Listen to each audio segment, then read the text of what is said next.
C'est nous les nazis, on va trouver ta planque. Journal d'Anne Frank. Oh, Quoi, Gif? Alors ça c'est Mathias dans Goliath, donc c'est la première fois que je jouais un rôle, on va dire, enfin d'archétype quand même d'un mec qui moralement est très très questionnable, à savoir un lobbyiste défendant les intérêts des pesticides en France. C'est très excitant parce que ça questionne notre humanité, notre capacité à résister au confort, et puis l'idée n'était pas d'être dans le jugement. Par ailleurs, Mathias c'est un très bon père de famille, c'est le mec qui est rassurant, qui crée un cocon familial hyper cool. Évidemment, on dit souvent mais une fois que tu le connais, il est sympa. Cette phrase, elle est à la fois souvent vraie pour les êtres humains et en même temps terrible parce que c'est l'excuse à tout. Mais creuser cette humanité, c'est toujours intéressant. Encore une fois, l'idée là, c'était pas d'excuser, mais d'expliquer, quoi. Ça, c'est dans le livre des solutions, donc, le film de Michel Gondry. Et c'est une séquence que j'adore. C'est quand Michel a fabriqué un camion de montage pour demander pardon à sa monteuse et essayer de la reconquérir, en tout cas de la faire rebosser sur le projet. Il lui a construit un camion et effectivement, le clignot à droite, ça permettait de faire avance rapide, le clignot à gauche, tu recules, tu coupes, tu fais tes plans de coupe avec ton klaxon et t'avais 2-3 télés. Donc il l'a reconstruit en vrai. Michel, qui commençait à comprendre qu'il était réellement bipolaire, et donc dans des phases maniaques où t'es persuadé que son idée est exceptionnelle. Et à ce moment-là du film, le camiontage, comme il l'appelle, c'est à la fois assez surprenant et assez... Ce qui était génial en plus, c'est que Michel l'a reconstruit pour de vrai et du coup je pouvais vraiment, je voyais vraiment les rushs, je pouvais vraiment couper et tout. Enfin, c'est des effets pratiques. J'adore ça au cinéma, quoi. J'adore les effets pratiques au cinéma et je pense que les gens aiment bien et il y en a plein de films. Ouais. Et il m'a appris d'ailleurs à dessiner, il m'a appris à animer un dessin animé et tout pour que je puisse le faire comme lui dans le film. Alors voilà, docteur Bruno Juif. C'est marrant parce que vraiment les phrases j'en parlais avec Dujardin sur OSS, qui lui savait pas quand il faisait le premier OSS déjà que ça allait marcher comme ça, que ça allait devenir un peu culte, enfin même très culte, et surtout quelle réplique allait devenir culte. Et il me disait des fois on se disait que c'était celle-là et en fait à l'arrivée c'était une autre. Et moi c'est vraiment ça sur La Flamme et le Flambeau. J'aurais jamais pu dire quelle phrase allait vraiment claquer. Par exemple, moi, si tu m'avais demandé, j'aurais dit qu'à un moment, c'est la théorie de Freud. Et lui, il me dit Fred, on dit Fred. Et moi, je dis non, on dit Freud. Et lui, il me dit non, ça se prononce Fred, je suis vraiment sûr et tout. Et moi, je dis ah merde, j'ai dit Freud depuis le début. Et cette impro-là, je me suis dit ça peut être un truc qui... Pas du tout. Pas du tout. Ce qui est marrant dans ce gif, il y a deux trucs. Donc, c'est que cette réplique est devenue un peu un truc où les gens m'alpaguent dans la rue en disant non, mais Pierre Ninet, hasard de dingue. Et moi, c'était une impro, je pensais pas du tout. Et c'était une impro d'ailleurs parce qu'il faut que je comble ces 2 secondes-là, parce que je ne sais pas quoi faire, parce que Jonathan, si vous voyez, m'a demandé d'enlever des écouteurs de mes oreilles, mais j'ai pas d'écouteurs. Et ça, c'est la première scène que j'ai tournée du Flambeau. Je suis arrivé sur la plage, il m'a dit donc Pierre, t'arrives, t'enlèves tes écouteurs, et moi je lui ai dit pardon, mais on m'a pas donné d'écouteurs. Il dit oui, non, t'enlèves des écouteurs imaginaires.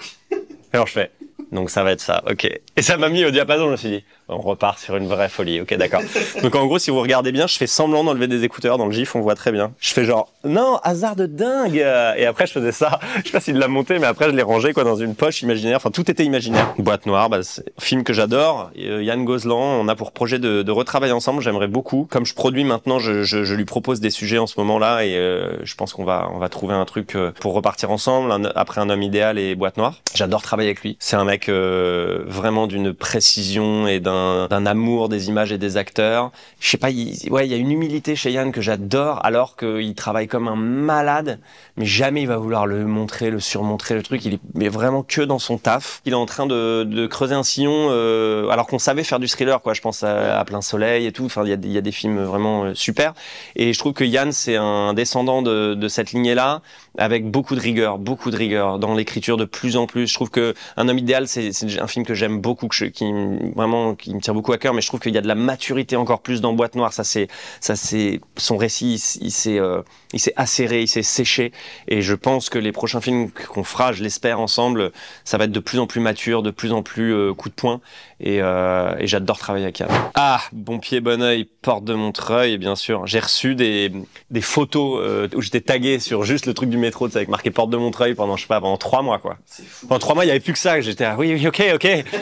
Porte de Montreuil. Moi, ce qui me régale dans ce que vous me montrez là, c'est ma bouche qui se déforme pour pas rire. On a vraiment l'air d'aller vraiment pas bien, quoi. En fait, moi, après l'émission LOL qui ressort, ça je l'ai jamais dit, mais nerveusement, ça a duré 12 heures l'enregistrement. C'est 12 heures non-stop. Et pendant ces 12 heures, ne jamais rire pendant 12 heures, en fait, nerveusement, c'était épuisant. Et ça fait qu'en sortant du truc, je faisais des cauchemars, je tremblais, j'avais du mal à m'endormir. Et le cauchemar, je faisais ça dans mon cauchemar pour pas rire et tout. Ouais, c'était une cata. Et en même temps, quelqu'un qui essaie de pas rire, c'est le truc le plus drôle du monde. C'est pour ça que le concept est si simple mais si bon. Et puis voir même Virginie qui essaie de pas rire et Jonathan, c'est un de mes plus grands plaisirs, quoi. Ça, c'est le biopic musical de Jean-Marie Le Pen.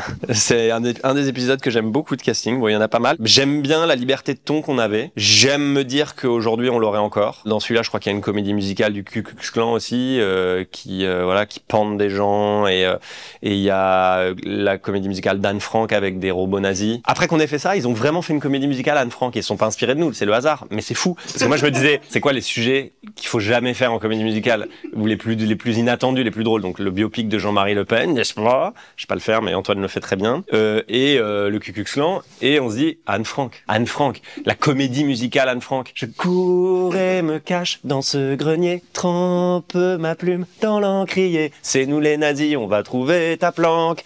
C'est le journal d'Anne Frank, journal d'Anne Frank, oh, oh, oh. Et on se dit, bon, bah, ça, une cata. Et ils l'ont fait. J'adore la musique dans la comédie.